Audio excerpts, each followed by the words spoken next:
Kasih karunia dan damai sejahtera dari Allah Bapa kita dan dari anaknya Tuhan Yesus Kristus menyertai kamu sekalian. Amin. Shalom, saudara-saudari sahabatku yang dikasihi Tuhan Allah. Firman Tuhan yang hadir menyapa kita hari ini, hari Rabu tanggal 28 Mei 2025, tertulis di dalam Injil Matius pasal 9 ayat 13. Mari sahabatku, kita simak dan renungkan firman Tuhan yang menjadi kekuatan dan inspirasi untuk menjalani hari ini. Demikian. Jadi pergilah dan pelajarilah arti firman ini. Yang ku kehendaki ialah belas kasihan dan bukan persembahan. Karena aku datang bukan untuk memanggil orang benar, melainkan orang berdosa. Alai lau mahamu mangguruhon nanidok ni hataon. Asini roha dohu halo mohon dada pelean. Aidada roau lau majo akka partigor asa dipau barohana akka pardosa do. Demikian firman Tuhan.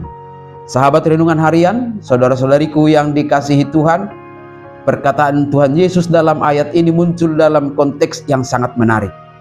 Yesus baru saja memanggil Matius, seorang pemungut cukai, salah satu profesi yang paling dibenci dan dianggap sebagai orang berdosa pada masa itu.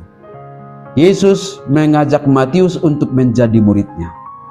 Setelah itu Yesus makan bersama Matius dengan banyak pemungut cukai serta orang-orang yang dicap sebagai orang berdosa lainnya.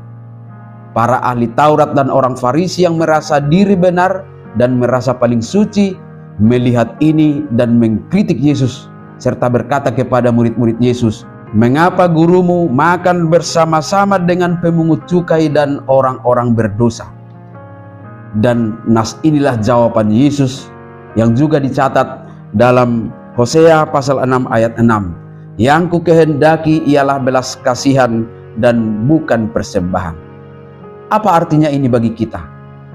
Pada zaman Yesus, persembahan atau kurban adalah bagian penting dari ibadah Yahudi. Itu adalah cara untuk mendapatkan pengampunan dosa dan mendekatkan diri kepada Tuhan. Namun seringkali bahkan terlalu sering ritual ini dilakukan tanpa hati yang tulus, hanya ritual saja. Orang bisa saja mempersembahkan hewan terbaik, tetapi hatinya penuh kebencian, kesombongan, atau kurangnya kasih kepada sesama. Yesus menegaskan bahwa Tuhan tidak hanya melihat ritual luar kita saja. Dia jauh lebih menghendaki belas kasihan, kasih yang nyata, kepedulian yang tulus, tindakan kebaikan, dan yang mau peduli kepada penderitaan orang lain. Sahabatku semua, belas kasihan ini mencerminkan karakter Tuhan Allah sendiri.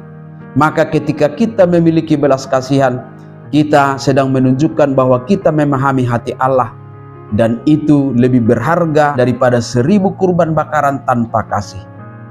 Persembahan itu perlu, tetapi yang jauh lebih perlu dan dikehendaki Tuhan Allah dari kita adalah belas kasihan. Kemudian Yesus melanjutkan dengan kalimat yang sangat penting. Karena aku datang bukan untuk memanggil orang benar, melainkan orang berdosa. Inilah jantung dari misi Yesus.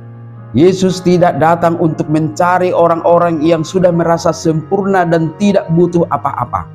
Sebaliknya dia datang untuk mencari mereka yang tahu dan menyadari bahwa dirinya sakit, yang sadar akan dosa-dosa mereka, dan yang merindukan kesembuhan.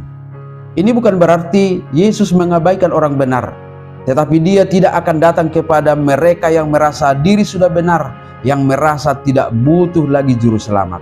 Nas ini menjadi kabar baik bagi kita, sahabatku semua. Tidak peduli seberapa besar dosa kita, tidak peduli seberapa banyak kesalahan kita, atau seberapa jauh kita merasa telah menyimpang.